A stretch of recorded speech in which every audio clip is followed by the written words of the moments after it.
Guys, welcome back to Puffy Petals. അപ്പോൾ ഇന്ന് നമ്മൾ ഒരു പേപ്പർ കട്ടർ ആണ് കേട്ടോ ചെയ്യാൻ പോകുന്നത്.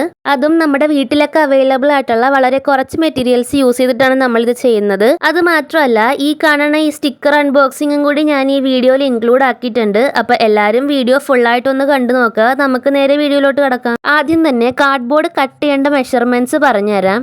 അതാണ് കേട്ടോ നിങ്ങൾ ഈ വീഡിയോയിൽ കാണുന്നത്. 30x3 സെൻറ്റിമീറ്ററുള്ള 2 കാർഡ്ബോർഡും 30x15 ഒരെണ്ണവും 6x3 സെൻറ്റിമീറ്ററുള്ള 4 എണ്ണം വേണം. അതേപോലെ 1.5 റേഡിയസ് ഉള്ള 3 റൗണ്ടും വേണം കേട്ടോ. അപ്പോൾ ഇതേപോലെ ഞാൻ കട്ട് ചെയ്തെടുത്തിട്ടുണ്ട്. അതിനുശേഷം ഞാൻ എല്ലാം ഒന്ന് കവർ ചെയ്ത് കൊടുക്കുന്നുണ്ട്. കവർ ചെയ്യാനായിട്ട് ഞാനിവിടെ യൂസ് ചെയ്തേക്കുന്നത് ഹാൻഡ് മെയ്ഡ് പാറ്റേൺ പേപ്പേഴ്സാണ്. വേറെ ഒന്നുമല്ല, ഒരു ചാർട്ട് പേപ്പറിൽ നമ്മുടെ ബ്രഷ് പെൻ യൂസ് ചെയ്തിട്ട് കുറച്ച് ഗ്രിഡ് ലൈൻസ് വരച്ചു കൊടുത്തിട്ടുണ്ട്. അപ്പോൾ അതാണ് കേട്ടോ ഞാനിവിടെ കവർ ചെയ്യാൻ യൂസ് ചെയ്തേക്കുന്നത്. നിങ്ങളുടെ കയ്യിൽ വേറെ ഏതെങ്കിലും പാറ്റേൺ പേപ്പറൊക്കെ ഉണ്ടെങ്കിൽ അത് യൂസ് ചെയ്തിട്ട് കവർ ചെയ്യാം. ഇല്ലെങ്കിൽ ഈ ഒരു മെത്തേഡ് തന്നെ ഫോളോ ചെയ്താൽ മതി കേട്ടോ. അതേപോലെ നെക്സ്റ്റ് ലോങ് വീഡിയോ എന്ത് വേണമെന്നുള്ളൊരു ആലോചനയിലാണ് കേട്ടോ ഞാൻ. അപ്പോൾ നിങ്ങൾക്ക് എന്തെങ്കിലും ഐഡിയാസും കാര്യങ്ങളൊക്കെ ഉണ്ടെങ്കിൽ അതൊന്ന് കമൻറ്റ് സെക്ഷനിൽ എഴുതിയിട്ടാൽ മതി. എന്നെക്കൊണ്ട് പറ്റുന്ന രീതിയിലൊക്കെ അത് ലോങ് വീഡിയോ ആയിട്ടും ഷോർട്ട് വീഡിയോസൊക്കെ ആയിട്ടും നമ്മൾ അപ്ലോഡ് ചെയ്യുന്നതായിരിക്കും കേട്ടോ. ഇതേപോലെ നമ്മൾ നേരത്തെ കട്ട് ചെയ്ത് വെച്ച എല്ലാ കാർഡ്ബോർഡ് പീസുകളും ഞാൻ ഇവിടെ കവർ ചെയ്തെടുത്തിട്ടുണ്ട്. നെക്സ്റ്റ് നമ്മൾ നേരത്തെ കട്ട് ചെയ്ത് വെച്ച റൗണ്ട് ഷേപ്പിലെ 4 കാർഡ്ബോർഡ് ഉണ്ടല്ലോ, അത് ഇതേപോലെ ഒന്നിൻ്റെ മീതെ ഒന്നായിട്ട് ഇങ്ങനെ മുകളിലായിട്ടൊന്ന് ഒട്ടിച്ചു കൊടുക്കാം കേട്ടോ. ഈ ഒരു റൗണ്ടിലാണ് കേട്ടോ നമ്മൾ പേപ്പർ കട്ടറിൻ്റെ ബ്ലേഡ് ഫിക്സ് ചെയ്ത് കൊടുക്കുന്നത്.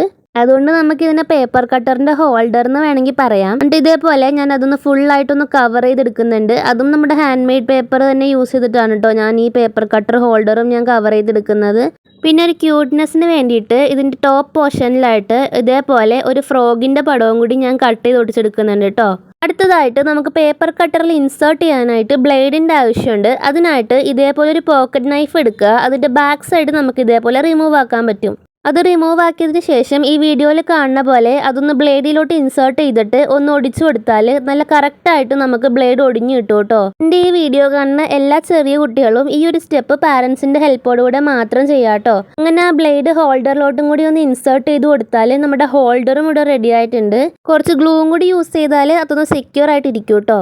അടുത്തതായിട്ട് നമ്മൾ ആദ്യം കട്ട് ചെയ്ത് വെച്ച 2 ചെറിയ കാർഡ്ബോർഡ് പീസ് ഉണ്ടായിരുന്നല്ലോ, അതിൽ നിന്ന് ഒരെണ്ണം എടുക്കുക. എന്നിട്ട് നമ്മുടെ സ്കെയിലിൻ്റെ മാർക്കിങ്സും നമ്പറൊക്കെ ഒന്ന് ഈ വീഡിയോയിൽ കാണുന്ന പോലെ എഴുതി കൊടുക്കുക. നെക്സ്റ്റ് ഇതേപോലെ ഒരു പീസ് ഓഫ് പേപ്പർ എടുത്തിട്ട് അതിൻ്റെ ചുറ്റും ഇതേപോലെ ഒന്ന് റാപ്പ് ചെയ്ത് സ്റ്റിക്ക് ചെയ്ത് കൊടുക്കുക. അത് സ്റ്റിക്ക് ചെയ്യുമ്പോൾ ശ്രദ്ധിക്കേണ്ട കാര്യം എന്താണെന്ന് വെച്ചാൽ നല്ല ലൂസായിട്ട് സ്റ്റിക്ക് ചെയ്യണം. അങ്ങോട്ടും ഇങ്ങോട്ടും മൂവ് ചെയ്യാൻ പറ്റുന്ന രീതിയിലായിരിക്കണം കേട്ടോ അത് സ്റ്റിക്ക് ചെയ്യേണ്ടത്.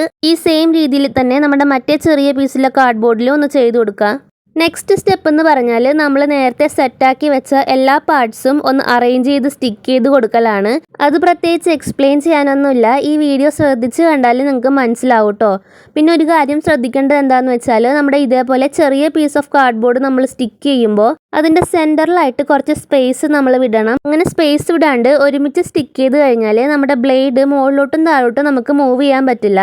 അതുകൊണ്ട് കുറച്ച് സ്പേസ് നമ്മൾ സെൻറ്ററിൽ വിട്ടിട്ട് വേണം കേട്ടോ സ്റ്റിക്ക് ചെയ്യാനായിട്ട്. അങ്ങനെ നമ്മുടെ ബ്ലേഡുള്ള ഹോൾഡറും കൂടി ഒന്ന് ഫിക്സ് ചെയ്താൽ പേപ്പർ കട്ടർ ഇവിടെ റെഡി ആയിട്ടുണ്ട്. നെക്സ്റ്റ് ആയിട്ട് അലങ്കോല പണികളാണ്. അലങ്കോല പണികളിലോട്ട് കിടക്കുന്നതിന് മുമ്പ് തന്നെ നമുക്ക് ഈ ഒരു സ്റ്റിക്കർ ബോക്സ് അൺബോക്സ് ചെയ്യാം. വേറെ ഒന്നും കൊണ്ടല്ല, ഈ സ്റ്റിക്കേഴ്സ് യൂസ് ചെയ്തിട്ടാണ് കേട്ടോ നമ്മൾ ഇത് ഡെക്കറേറ്റ് ചെയ്യാൻ പോകുന്നത്. അപ്പോൾ ഈ കാണുന്ന ക്യാപിബറ സ്റ്റിക്കേഴ്സ് ഞാൻ ഓൺലൈൻ സൈറ്റിൽ നിന്നൊന്നും വാങ്ങിച്ചതല്ല കേട്ടോ. ഞാനൊരു പള്ളിപ്പെരുന്നാളിന് പോയപ്പോൾ അവിടെ കണ്ടിട്ട് വീട്ടുകാരുടെ കൈയും കാലും പിടിച്ച് ഞങ്ങൾ വാങ്ങിപ്പിച്ചതാണ്. 140 രൂപയായിരുന്നു കേട്ടോ ഞാനിത് വാങ്ങിച്ചപ്പോൾ. പിന്നെ ഓൺലൈനിലൊന്നും ഞാനിതിൻ്റെ വില നോക്കാൻ നിന്നില്ല. കാരണം ഇതിൻ്റെ വില ഓൺലൈനിൽ കുറവാണെങ്കിൽ എൻ്റെ ചങ്ക് പൊട്ടിപ്പോവും. അതുകൊണ്ട് ഞാൻ ഓൺലൈനിൽ വിലയൊന്നും ചെക്ക് ചെയ്യാൻ നിന്നില്ല. സ്റ്റിക്കർ ഒരു രക്ഷയില്ല ഗൈസ്, 140 രൂപക്ക് വർത്താണ്. കാരണം ഒത്തിരി സ്റ്റിക്കേഴ്സ് ഉണ്ട്. അതിൻ്റെ ബോക്സിൽ എഴുതി വെച്ചത് 100 സ്റ്റിക്കേഴ്സ് എന്നാണ്. പക്ഷെ ഇത് എങ്ങനെ വന്നാലും ഒരു 300+ സ്റ്റിക്കേഴ്സ് എന്തായാലും ഉണ്ടാവും. കാരണം നിങ്ങൾ ഈ വീഡിയോയിൽ കാണുന്ന പോലെ ഒരു ഷീറ്റ് തന്നെ നല്ല ലെങ്ത് ഉണ്ട്. അതേപോലത്തെ 4 ഷീറ്റാണ് കേട്ടോ നമുക്കിതിൽ കിട്ടുന്നത്. ഈ സ്റ്റിക്കേഴ്സിൻ്റെ ലിങ്ക് കിട്ടണമെങ്കിൽ ഞാൻ നമ്മുടെ കമൻറ്റ് ബോക്സിലായിട്ടോ അല്ലെങ്കിൽ ഡിസ്ക്രിപ്ഷൻ ബോക്സിലായിട്ടോ ഞാൻ ലിങ്ക് കൊടുത്തേക്കാം. അപ്പോൾ ക്യാപിബറ ഇഷ്ടമുള്ള എല്ലാവരും ഒന്ന് കയറി ചെക്ക് ചെയ്ത് നോക്കാം കേട്ടോ. അങ്ങനെ ഞാനിവിടെ സ്റ്റിക്കറൊക്കെ ഒട്ടിച്ചൊന്ന് ഡെക്കറേറ്റ് ചെയ്ത് കൊടുത്തിട്ടുണ്ട്. കുളിപ്പിച്ച് കുട്ടീനെ ഇല്ലാണ്ടാക്കാമെന്ന് കേട്ടിട്ടില്ലേ, അതാണ് നിങ്ങളിപ്പോൾ കണ്ടുകൊണ്ടിരിക്കുന്നത്. സ്റ്റിക്കർ ഒട്ടിച്ചത് കുറച്ച് ഓവറായോ എന്നൊരു സംശയം ഇല്ലാതില്ല. എന്തായാലും നമുക്ക് നമ്മുടെ പേപ്പർ കട്ടർ വർക്കിംഗ് ആണോ എന്ന് നോക്കാം. അപ്പോൾ ഈ വീഡിയോയിൽ കാണുന്ന പോലെ തന്നെ നല്ല സൂപ്പറായിട്ട് വർക്കിംഗ് ആണ്. അപ്പോൾ അത്രേ ഉള്ളൂ, നമ്മുടെ പേപ്പർ കട്ടർ ഇവിടെ റെഡി ആയിട്ടുണ്ട്. എല്ലാവർക്കും വീഡിയോ ഇഷ്ടപ്പെട്ടാൽ ലൈക്ക് ചെയ്യാനും കമൻറ്റ് ചെയ്യാനും സബ്സ്ക്രൈബ് ചെയ്യാനൊന്നും മറക്കണ്ട കേട്ടോ. Thanks for watching.